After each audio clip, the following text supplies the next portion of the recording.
Hello, everyone, and welcome to game number 1 in a series between Boedt and Jatelyn. I'm sorry if I am butchering your names. That is not my intention at all whatsoever. But these players are, well, playing from the ESL Cup. This is Frozen Throne. No more crazy Reign of Chaos, not until next Monday, as I will be casting the finals of the Reign of Chaos Cup. But this is going to be Frozen Throne, and it is going to be your classic Orc versus Night Elf matchup.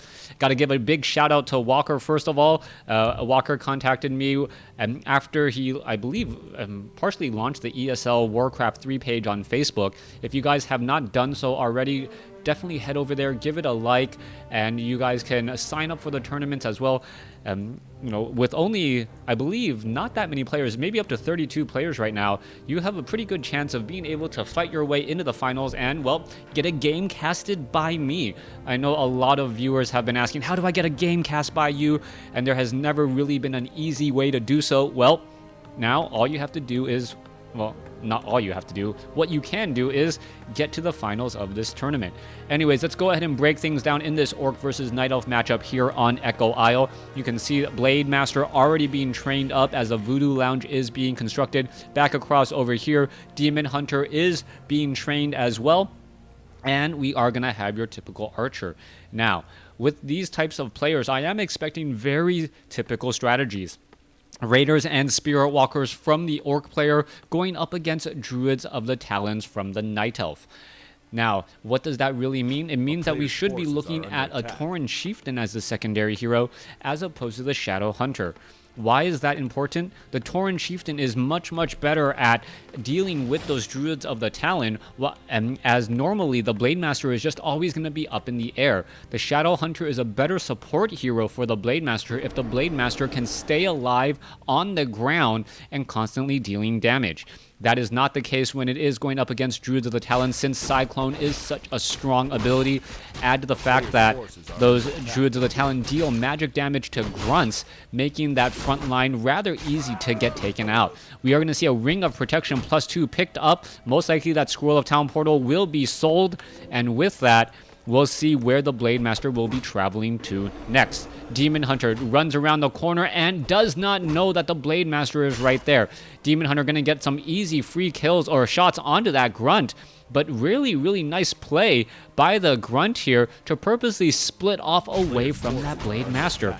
What is that going to mean? The Blade Master should be able to clear out this Ogre Magi, pick up one of the more powerful items on this map. I believe it is a powerful consumable, and with that, be able to move on his merry way once more. It is going to be a Scroll of the Beast, not really the item he was hoping or looking for, but he could take down this Archer. Oh, an unfortunate luck right there. The Archer tried to walk past only to get ensnared by a Forest Troll Trapper. And yes, the Blade Master taking a very commanding lead, should be able to sell that Scroll of the Beast early on if need be and get 200 additional gold. I'm sure he wanted either the Potion of Invulnerability or the Potion of Greater Healing, but 200 gold is 200 gold, as he, I believe, is going to sell that Scroll of the Beast and pick up perhaps now Boots of Speed. Over here to the top right, you can see Tree of Ages is already being upgraded. Interesting building placement, Ancient of Wonders and Moonwell here. Normally, another Moonwell would be placed there to try and protect those Wisps, as we are now looking at the Blade Master trapping the Demon Hunter here. What a beautiful play. As you can see, the Demon Hunter is on a 1-unit surround. Staff of Teleportation underway. It is going to be able to teleport out. Healing Salve. He is not selling the Scroll of the Beast, surprisingly, but he does have that Boots of Speed that I mentioned earlier. All right. Let's take a look back over here. Blade Master actually sold not the Scroll of the Beast, but the Ring of Protection in order to free up that item slot. And now he's going to be going after the Ogre Magi here. Wisp quickly keeping track of the Blade Master, knows exactly where he is, and now wants to move away into a more favorable location to offer some additional scouting. Demon Hunter, on the other hand, now back... Well, Demon Hunter is stuck here. A bad teleport, and he is currently stuck with nowhere to go. What can he really do? Uprooting the Tree of Ages would mean you lose your entangled gold mine, and I believe that is just going to be far too much for him to recover from. That is why you always aim your Scroll of Town Portal always aim your staff of teleportations. Otherwise, you are going to be in trouble right here, like you see, as the Blade Master going to get some additional free time. Perhaps the Blade Master should have just been felled at the hands of the Demon Hunter. He would actually be back in play faster than he is right now. Will that one critical mistake be the death of Jatelyn? We will watch to find out, as we now see the Blade Master picking up a second Gloves of Haste. Very, very powerful item there. Staff of Teleportation now finally off of cooldown, able to teleport there once more. Yes, he doesn't have to finish off any of those buildings, but he was out of commission for quite some time. Mana Burn coming in. Oh, does not go after the Null Brute. Instead, takes a Mana Burn and doesn't steal any real experience at all, as the Demon Hunter gets to level 2. Now, Jatelyn doing a bit of chasing, but you can see the experience race, who is in the lead, as we now see, oh, the Shadow Hunter. Shadow Hunter going to be chosen as the secondary hero instead. And more interestingly enough, Jatelyn choosing a Goblin Tinker over the Beastmaster as the second hero. Beastmaster is more oftenly chosen at this stage because you want to be able to use Quill Beast to take down the Bestiary and, well, the Spirit Lodge. I still don't see the Spirit Lodge under construction right now, but you can see that the Goblin Tinker is here. Oh, there is a quick Hex. He is in a bad way. Is he going to be able to slip back out? Is the Goblin Tinker now making its way forward? All right. Pocket Factory now in play here. I don't know what Jatelyn's really trying to do. Trying to engage while his opponent with the Shadow Hunter is going to be doing some tremendous harassment. No Staff of Preservation that I see either, as a Huntress is going to end up getting taken down. That Shadow Hunter going after the Huntresses, knowing that Hex lasts so long that you can perhaps finish off the unit before it's able to really get that all-important speed.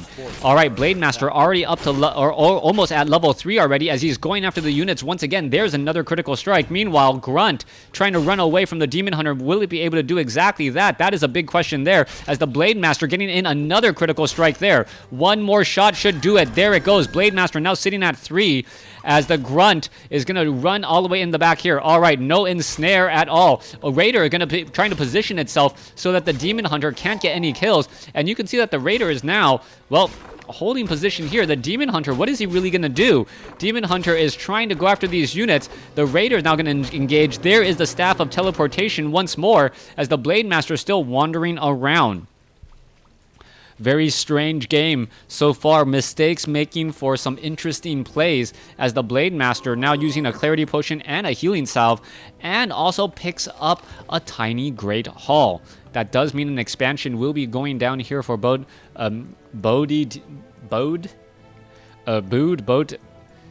over here. As we're now looking at the Shadow Hunter picking up. Did he pick up the Gloves of Haste? Where'd the Gloves of Haste go? Or did he sell the Gloves of Haste? That would come as a surprise for me, as we're now looking at the Goblin Tinker looking to engage against this Ogre Warrior creep camp. I think Jatelyn is just a little bit too obsessed with this particular creep camp. It is closer to your opponent, and because it is closer to his opponent, it can more easily get caught creeping. You can see that the Blade Master is going to be nearby, and it is going to try and steal this last shot right there. There goes that last shot. There is a Tome of Strength being left behind. Demon Hunter is going to go ahead and pick it up. Goblin Tinker is still alive and well, finishing off the remainder of this creep camp, as the Pocket Factory no longer needs to crank out those little clockwork goblins. Expansion is already up and running. This is rather odd, and we also see fortified armor on the watchtowers, as we are at Fortress for the Orc. Fortress for the Orc is not something you normally see, and more strangely right now, because we are going into Ancients of Lore and Dryads, we are not going to be seeing the Druids of the Talon. So this is a rather strange opening so far, as Jatelyn now trying to get to level 3 off these units. All right, it looks as though Kobold Tunnelers can get taken out, but the Raiders are going to really be able to destroy those Dryads with their siege damage. Siege damage does deal bonus damage to unarmored units such as these Dryads, and the piercing damage actually does reduce damage to the medium armor of those Raiders. This is going to be turning into a really strange competition here in just a moment. Renegade Wizard back over there almost finishes off a Dryad, only to see it get teleported back home. Blade Master sitting at 3. Shadow Hunter will get to level 2. Healing Wave will be added, as we see what item was dropped there? Is it Claw? I don't know what item was dropped there. Perhaps already sold in order to pick up a potion of lesser invulnerability. Dryads now finishing off the remainder of the Night Crawlers here. Goblin Tinker sitting at 2. Demon Hunter sitting at 3. The Renegade Wizard was taken out as well. Blade Master currently wind walking around. Not going to be revealed, as the Goblin Tinker is still in position. Let's take a look. We are going to Tree of Eternity. This is going to take a little bit of time to finish up here in just a moment. We are getting Adept training as well as the Ancient of War taking a tremendous bit of damage. We do not see any pillage currently going on, even though we are at Fortress, as the Ancient of War does get taken out. Druid of the Claw now getting trained up. Pocket Factory. I thought was going to be thrown down, but instead Tinker gets ensnared, goes a bit too far, and Jatelyn perhaps just was not paying attention. 52 over 60 supply. I guess the one saving grace right now is going to be the fact that he is no longer in upkeep, as we now see the speed scroll being used, only to see it get quickly abolished magic immediately. Low hit point Grunt now getting slowly picked apart as well. Is it going to end up falling at the hands of the army of Dryads, prancing behind, getting in that poison damage and slowing things up? All right, trading one level 2 Goblin Tinker for 2 3 supply units. Not quite sure who comes out ahead in the experience race here, but economically speaking, the Orc has been able to constantly do more with less throughout this game so far. All right, level 2 on the Shadow Hunter, level 3 on the Blade Master, going up against a level 3 Demon Hunter and a level 3 Goblin, or level 2 Goblin Tinker. Where is the Goblin Tinker? Oh, getting resurrected, of course, as we now see the Dryads looking to push their way through. Watchtowers with fortified armor, going to be very difficult for the Dryads to really focus down here. Demon Hunter absorbing that damage. It should not be absorbing that damage. The Watchtower should really be going after the Dryads instead, and you see it now happening. All right, Rejuvenation should be going down. There goes one Dryad. Another Dryad could get taken down here in just a moment, as there is a bit of focus fire. Where is the rest of the Orc army? Dryads getting poked apart, as the Blade Master now going after some more units here. 3 towers, far too many, as you can see so much damage being absorbed here. Druid of the Claw was down to 223 hit points. Perhaps it should have been focused on, since Druids of the Claw are so important for that Night Elf army. Now, as more Dryads are transitioned and phased out for those Druids of the Claw, the Wind Riders are going to have a much larger impact in this game. Wind Riders, Bestiary are finally going into Shaman Adept training. All right, Shaman Adept training. Purge followed by Lightning Shield followed by Bloodlust. I do not remember the last time I actually saw a Shaman being trained up, and that is going to be interesting to see what is it going to be used for. The Dryads are easily going to be able to abolish magic, any sort of Bloodlust and Lightning Shield play. Perhaps Purge in order to remove a Rejuvenation, and then also kind of cause the Demon Hunter to stand still for at least a little while longer. All right, in comes the engagement here. One Ancient of Wonder is going to be quickly taken out. Units are now retreating back. 56 over 60 supply compared to 50 over 60. The economic advantage is very high for the Orc player, as a Moonwell does get taken out. Another Moonwell could get taken out here as well. And at this point, you may start to be able to do hit and run tactics. All right, let's go ahead, getting in some damage, going after perhaps some Dryads. Dryad going to get picked apart here. There goes one. Clockwork Goblins now coming into play. A second Dryad gets taken out just as the teleport does go down, and a very good trade indeed. And this is essentially just trading gold for units, and this is something that you can constantly do. Using a Scroll of Town Portal does not give experience to Jatelyn, while taking out the units are. All right, Jatelyn calling the game so lucky, and at that point, that's almost a little bit BM right there, to say the only reason why you are winning is because of luck.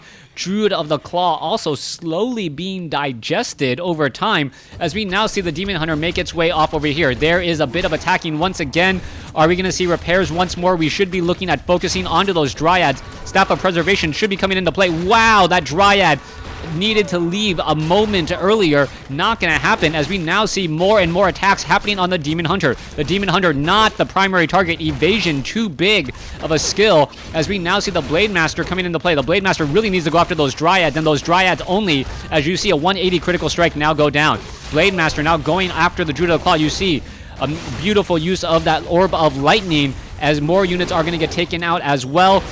What is Jatelyn doing? Jatelyn's attempting to finish off this expansion's towers, only to see that now a lot of his units are gone. Significantly smaller forces trying to finish off these watchtowers. Yes, we now see a Pocket Factory in play, but the Dryads are going to fall, and now the Wind Riders are going to completely go unchallenged. Jatelyn does not have an Orb of Venom at all either to try and finish off the units, as there is, well, no GG. Jatelyn just upset and leaves game number 1.